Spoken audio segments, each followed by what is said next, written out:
За hi guys, энэ удаагийнхаа бичлэгээр Хятадын Чүнчийн хотоос ер нь олон улсын нислэг үйлдэх юм бол ямар хүн үн тарифтай байдсан бэ гэдэг талаар мэдээлэл өргөхөд бэлэн болсон байна. За ингээд бичлэг орохын өмнө лайк болон subscribe бандарцгаарай. За ингээд бичлэг орцгоё. За хамгийн ихний сонгож авсан нислэг маань болохоор Хятадын Чүнчийн хотоос Вьетнамын Ханой буюу Нийслэл хот руу нисэж байгаа бол нислэг байна. За энийг бол нэг талдаа бол авсан. Ер нь өнөөдрийн танилцуулгадах бүх нислэгүүд нэг талдаа шүү. Буцах маршрутаа таас өөрөө ер нь бодож олох учраас би ингээд заавал буцаад ингээд Чүнчийн хот руу ирэх ёстой гэдэг маршрут биш, яг ингээд Чүнчинээсээ Ханой руу аялуул гэдэг маршрутыг бол харуулж байгаа гэсэн үг. За өнөөний өмнөх бичлэгээр бид нөгөө Улаанбаатараас Чүнчин рүү яаж очих уу гэдэг нислэг бол нислэг болон газраар ингээ хослоод явбал ямар хүн тарифтай байдаг гэдэг бичлэг үзсэн. Тэрийг бас таныг үзээрэй гэж хэлье. За өнөөдрийн бичлэгийн хувьд бол нэгэнтээ та Чүнчин хотод очиод аялж байгаа бол бусад улс руу явах юм бол ер нь ямар хүн тарифтай явах вэ гэдэг бичлэг. За тэгээ энэ бичлэгийн маань утга санаа бол та нэгэнтээ Монголоос гарцсан бол ийш тийш олон улсын нислэг хийх хямдхан байдаг учраас та бүхэнд харуулж байгаа гэсэн үг шүү. За ингээд бичлэгийн хувьд ороход Хятадын Чүнчин хотоос Ханой руу бид нэг талдаа нисэх юм бол ойролцоогоор нэг 628,400 төгрөгөөр бид нисэд бол очиж байгаа байл. Энэ маань бол шууд нислэг та 2 цаг нисэл Хятадын Чүнчинээс Вьетнамын Ханой хот дээр бол газарднаа гэсэн үг. За энэ маань бол 20 кг-ийн чиндамтай бол явах нэ. Энэ маань бол одоо 23 кг-ийн том чиндам бол биш, яг 20 кг-ийн жижиг чиндамтай бол явнаа гэсэн үг. За ингээд бид нар Ханой хот бол очих боломжтой байна. Hey guys, хэрвээ та энэ жилдээ багтаа заавал аялнаа гэж төлөвлөсөн байгаа бол энэ бичлэгийг дуустал заавал үзээрэй. Аялал гэдэг зөвхөн онгоцон суусны дараа эхэлдэг зүйл биш. Үнэн дээр аялал хамгийн түрүүн зөв төлөвлөгөө гаргаснаас эхэлдэг. Та хаашаа явах, хэд хоног аялах, ямар газруудаар орох, нислэг, буудал, хоол унд, тээвэр гээд нийт хэдэн төгрөгийн зардал гаргахаа урьдчилсан мэдснээр аялал эхэлдэг. Бид танд аяллаа төлөвлөгөө болон ойролцоогоор гарах төсвийг тооцож өгөх боломжтой. Ингэснээр та тухайн аялалтад шаардлагатай мөнгийг хэдийн хугацаанд цуглуулах, аяллаа төлөвлөгөө хамтрагчтай танилцуулах, ингэснээр жил болгон хойшлуулдаг таны аяллыг бодиттой болох боломжтой болно гэсэн үг. Хэрвээ тань зөвлөгөө хэрэгтэй бол дээрх дугаар руу холбогдорой. За ингээд бичлэглүүгээ эргээд орцгоё.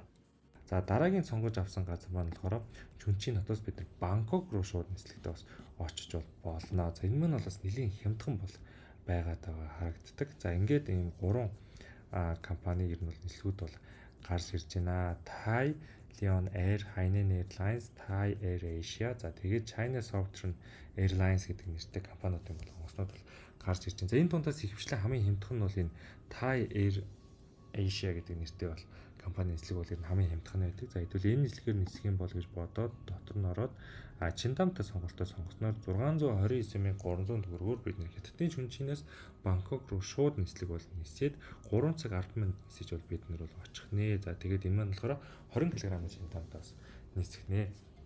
За ингээд одоо Чүнчинээс Бангкок руу очичлаа гэсэн.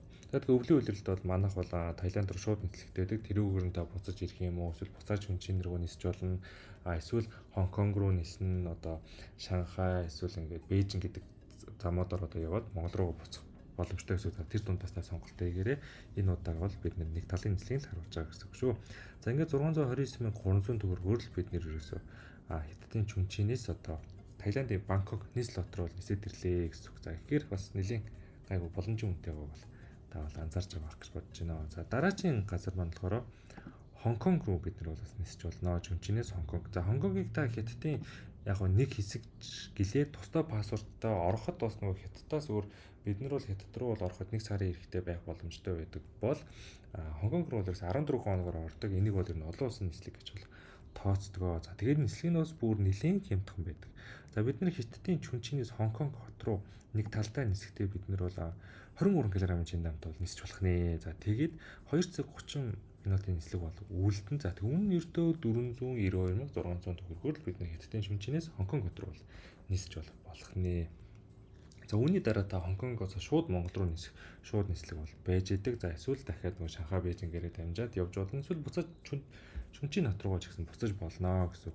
За юуны өмнө бид нар бол тэгэхээр юу гэсэн нэг талдаа бол Чүнчинээс Хонконг руу 492,600 төгрөгөөр бид нар очиод ер нь бол Хонконг хотыг бол үзэх бол боломжтой байна.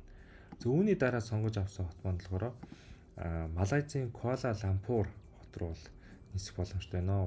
Малайзи одоо яг нийслэл гэсэн. За ингэхдээ бол бид нэр Чүнчин хотоос гараад за тэгээд Куала-Лампур руу нэг талдаа нисэх юм бол 722,200 төгрөгөөр Hainan Airlines гэдэг онгоцоор бол нисгэнэ. За бусад нислэгүүд нь ер нь бол ингээд дамжин нислэгтэйгээ бол анзаарч байгаа. За ингэж нислэгтэй бид 772,200 төгрөгөөр төлөөд за тэгээд 23 кг шинтамын том шинтамтай бол нисэж болох нэ. 5 цаг 5 минут бол үргэлжлэн тухайн нислэг маань бол за ингээд бид нэр хятадын шүнчинээс Малайзийн нийслэл рүү нисэж болох нэ. За тэгээд энэ нислэгийг бас та ингээд өдөр судрын өөрчлөөд энэс өөр бас нислэгүүд бол байдаг. За өнөөдрийн байдлаар миний олж чадсан зүгээр хамгийн хямдхан нислэг нь бол энэ байлээ. Одоо зогсолтгүй нисэх юм бол гэсэн үг.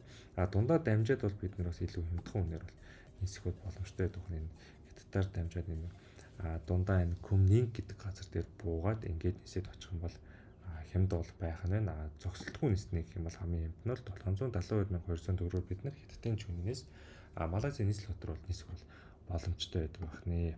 За ингээд өнөөдрийн бичлэг маань бол дуусчихин. Та бүхэн таалагдсан байх гэдэгт итгэлтэй байна.